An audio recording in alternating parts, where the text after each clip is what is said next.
Taxes. Considering the amount and types of taxes Canadians get to pay, taxes must be very popular. If we do something constructive that someone else pays for, like sit at a computer or chop wood, we get to pay an income tax. The more we earn, the more tax we need to pay. If we buy essential products, such as delicious pizza or oversized stuffed animals, we get to pay a sales tax. Sometimes we even get to pay two separate sales taxes. The more stuff we buy, the more tax we need to pay. If we do something destructive, like buy beer, other substances, or carbon-based fuels to burn, we get to pay even more tax as a punishment for doing something bad.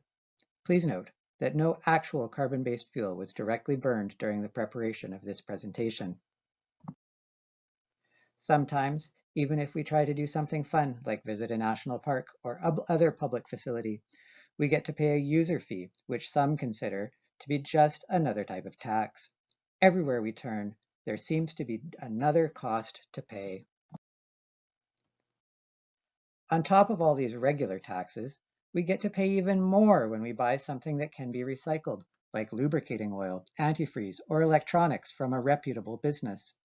They even have the nerve to call this extra cost an environmental handling charge, or EHC, and tell us that the money is used to run a recycling program for these things.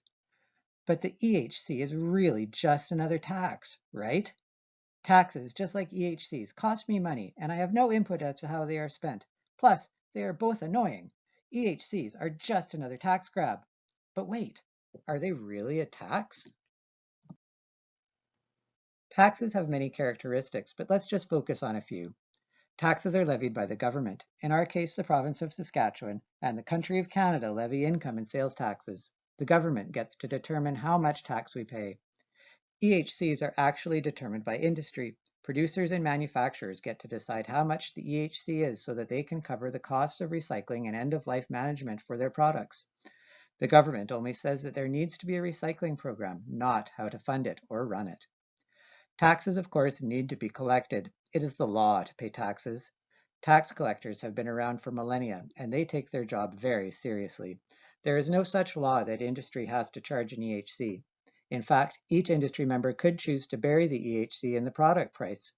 As long as there is an effective recycling program for the designated products, the law does not care if EHCs are collected or if it's funded in some other way. There is, of course, one similarity. EHCs and taxes both need to be paid, and as a result, the consumer ends up with a little less money. All taxes are paid to the government.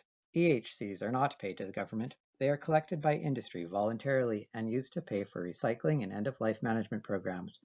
In the case of used oil, oil filters, antifreeze, and plastic oil antifreeze and DEF containers, the money goes to SARC so that we can manage a province-wide recycling network for these materials.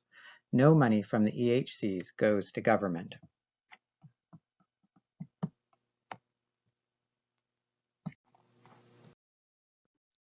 Collected taxes provide common benefits to all and can be spent at the discretion of the government. Once payment is received and placed into general revenue, the government can use that tax money for whatever they see fit, even if you don't agree with how it is spent. For EHCs, the money is typically handled by a not-for-profit corporation that is governed by its own bylaws with oversight from its members to make sure that the EHC money is used for the intended purposes only, that is, managing their products end of life to minimize environmental effects and ensuring that the true cost of this management is paid for by those producing and using these products, instead of offloading that cost on society. EHCs go directly to help reuse materials that would otherwise be wasted, to prevent an environmental impact if they were improperly disposed of, and help lower landfill costs by making sure that these materials are not simply tossed out with the trash. In conclusion, although EHCs might look like a tax on your receipt, they are really just a good way to fund programs that keep reusable, potentially hazardous, and difficult to manage materials out of our landfills and the environment. I hope that this presentation has established that the statement, environmental handling charges are just another tax grab, is a myth. Thank you.